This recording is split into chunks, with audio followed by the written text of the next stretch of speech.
सर्वश्रेष्ठ जते छी सबके प्रणाम करै छी और जते हमरा से छोट छी सबके स्नेह आशीर्वाद दै छी। और बरसाइत पाबनि चलि रहल छै। एहि शुभ अवसर पर एकटा बरसाइत पाबनि लए गीत लऽ कऽ एलहुँ हेँ, से सब गोटा सुनै जाउ। अगर नीक लागे तऽ लाइक करब, शेयर करब, सब्सक्राइब करब हमर चैनलके। तऽ लिअ सब आदमी गीत सुनू। अमुआ मजरी महूतु बलै गे सजनी, महूतु बलै गे सजनी, सुनु हे सजनी कुसुम लेल पतझार, सुनु हे सजनी एहि बाटे औता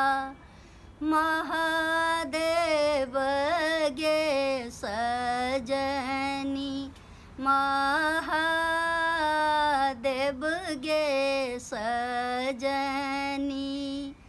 सुनु हे सजनी बहि जेतै चाननक धार, सुनु हे सजनी एहि बाटे औथिन दुल्हा सुहबे गे सजनी, दुल्हा सुहबे गे सजनी, सुनु हे सजनी परि गेलनि चाननक धार, चानन छिलकी पाग परि गेलनि गे सजनी, पाग परि गेलनि गे सजनी, जुगे जुगे जीवथ दुल्हा सुहबे, सुनु हे सजनी एहि बाटे औथिन गौरी दाई गे सजनी, गौरी दाई गे सजनी, सुनु हे सजनी बहि गेलै सिन्दूरक धार, सुनु हे सजनी बहि गेलै सिन्दूरक धार, एहि बाटे औथिन कनिया सुहबे गे सजनी, कनिया सुहबे गे सजनी, परि गेलनि सिन्दूरक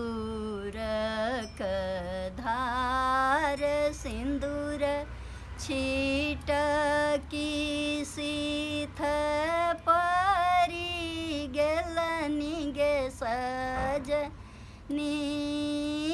परि गेलनि गे सजनी,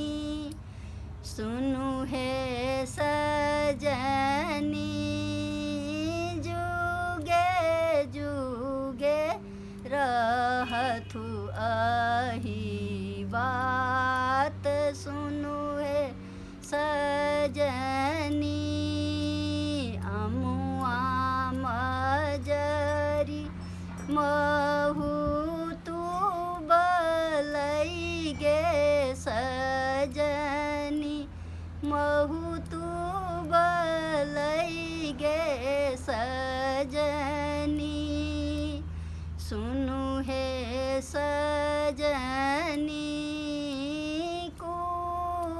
कुसुम लेल पत झार सुनु हे सजनी कुसुम